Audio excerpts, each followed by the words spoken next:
Hey everyone, we are painting an environment today in Photoshop, and this is actually a fantasy environment, and I started recording only at the end of this painting. Near the end I didn't put in the initial concept and design that I had in the beginning, but it was pretty chaotic. It looked like this in the start. I was thinking about blue mountains and a road which leads down to the valley and some leaves over there, but in the end it turned out a totally different idea, some kind of mystic door and some kind of mystic creature being on side of this door. And I have around 10 or 12 layers of painting on this one, and I put the door and the front environment on the separate layer, and I'm trying to put more details in this floor, bricks or whatever they are. I want it to be more detailed.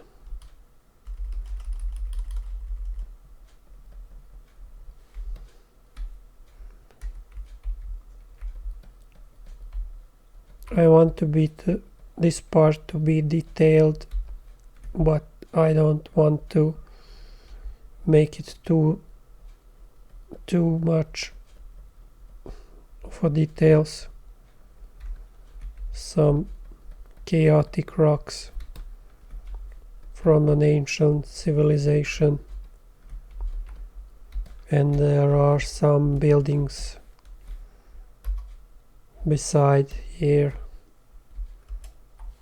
which I also don't want to put. This is the same layer, this whole thing is on the same layer, and I don't want to put too much details on it. Just some basic shapes, cube shapes. It's not a cube, or is it? I want this part to be dark, and I don't want to be too messy. Don't want to be too messy, but don't want to be too detailed neither. To erase the sufficient parts. This is some kind of slope.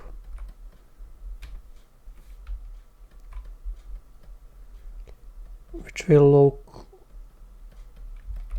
as a whole different subject if you observe it from the distance.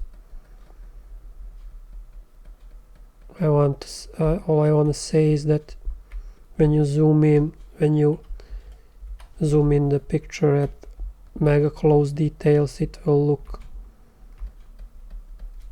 be a whole different story when you zoom it out. And as you can see, you can put a bunch of details in these bricks. You can paint every bit of it, like mega details out of it, but actually there is no need that you zoom in more than this at this current level is. I just want the same kind of volume to be here on the edge as in the center of the painting, And as you can see, I decide that this part will be like more yellowish and this part will be like green, like leaves, some kind of green floor, more like organic. And there are some holes in between these blocks. As you go near the edge of the painting, I don't want here too many details. This is actually, don't want to draw too much attention from the viewer. And if you zoom out, you can see it looking acceptable. We don't want to do too much detail on the right lower corner.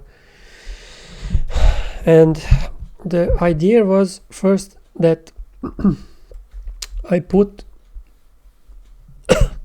excuse me, I put here a sun, like a sunset, and it will go, the sunset will put a light on these doors, ancient doors, stone doors or wooden doors, I'm not sure the material which is made of.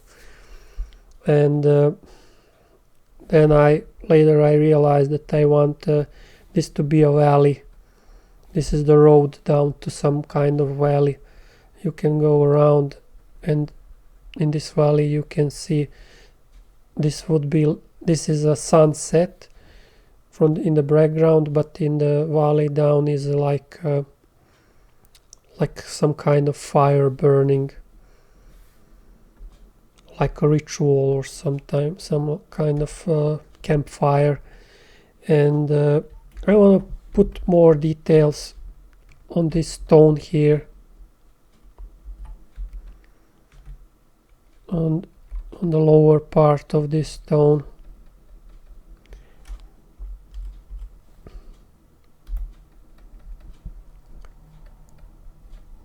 This is not the main focus point of the painting, but even if it's not the main part, the most important part, I personally like to put more details in it, because it will look more interesting for the viewer. And as the light source is coming from the left side, it leaves on these stone blocks like a yellowish reflection. And these are some kind of stones, like a circular fashion. It goes like in a circular way, and it ends up like in this last one here, which is now a pretty much grayish color or purple. And when you work on the basic shapes, you better zoom out. It's the general idea and suggestion that when you are working on the larger shapes, you zoom out the painting, and when you go into details, then you zoom in like twice of its size. And I'm not sure the color, will it be between the reddish and greenish color, red and green mixture, because this part of the painting is like red, this is go to green. However, this can be changed near the end of the painting. Don't forget to save your work from time to time. Ctrl+S in Photoshop. And don't forget to back up your paintings in the multiple file names, like environment painting number 1, environment painting number 2, and so on, so you should not lose your progress there will happen something like power outage or your computer resets itself. I don't know, it can happen anything crazy. Windows starts updating because it's an absolute mess what they did with Windows 10. It's a self-thinking, self-improving system which will restart at any time and start with stupid updates, and you can do nothing about it, which is absolutely crazy and stupid compared to Windows 7, which was much better than this new operating system. But it's only my opinion. So you never stop putting in details. This is the most shiniest part of the painting,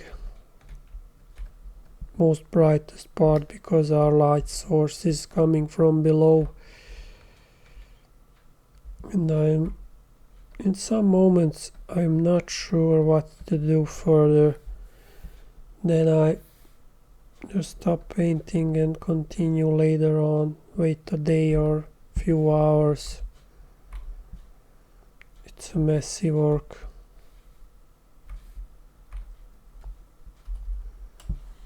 Because I'm not sure. I cannot decide some things in certain moments, so I wait till the idea ripes. Then from time to time you zoom out, flip the canvas to see if everything's right, because when you are working too long in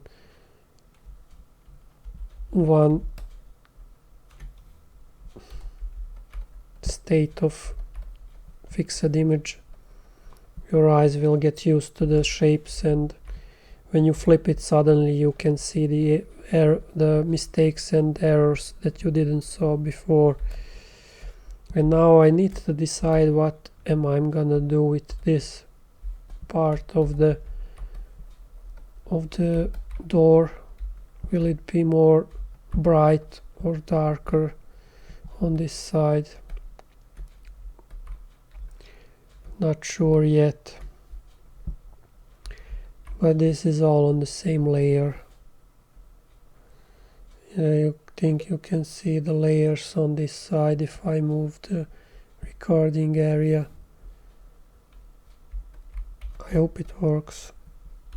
And I'm not sure will I'm gonna stream or keep recording more of these painting sessions, because it's not easy to talk and paint at the same time, but we will try, and maybe you get better and get used to it after a few sessions.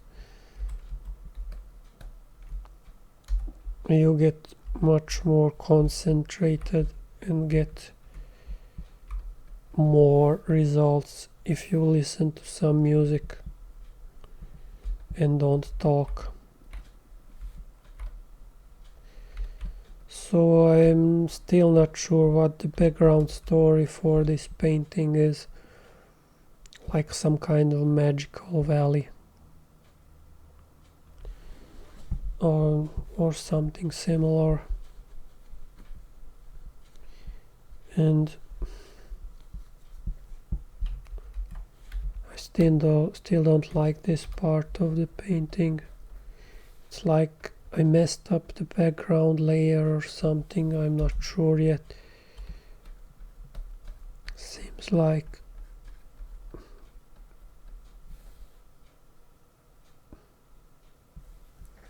I'm using the smudge tool here.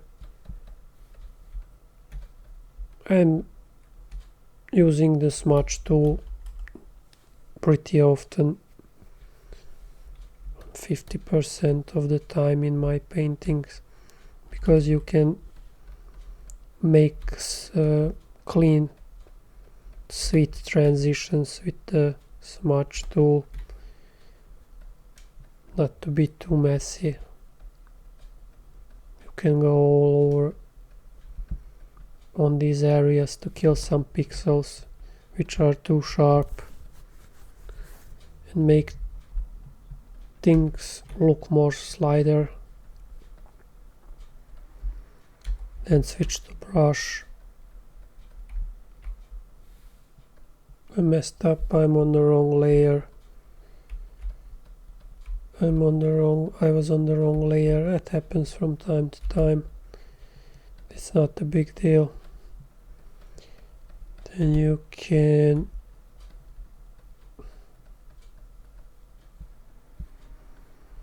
smudge more and more to things to look more smoother.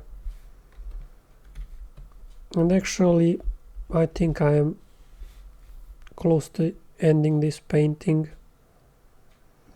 I got this pale layer turned off, but in the end it will be turned on. There are some sparks going on, and I'm thinking about putting a flame like coming from below, like some steam or something, smoke coming from this side. I didn't decided that yet, and I will stop the recording for now, and we will see if we will continue or paint more. Now that's when we zoomed out, we can see that we could connect the floor here. Often when you zoom out, you can see some details that you can work more on. You can make here some dirt or holes in the ground, just random things. Nothing is perfect in nature. Actually, it is perfect in nature, but not in a way like symmetric or like it was designed with the machine. It has like a lot of small surfaces that blend into other surface, and everything that you paint, it should represent a more realistic feeling of what you see around you in the everyday life. So you never give up, never stop putting on more and more details. These stone pillars or whatever they are, they could be a little brighter. You just switch the color a little brighter and repaint them. This is the side of this ancient door. Okay, I will stop now and stop the recording. I hope you liked this video. Thank you for watching.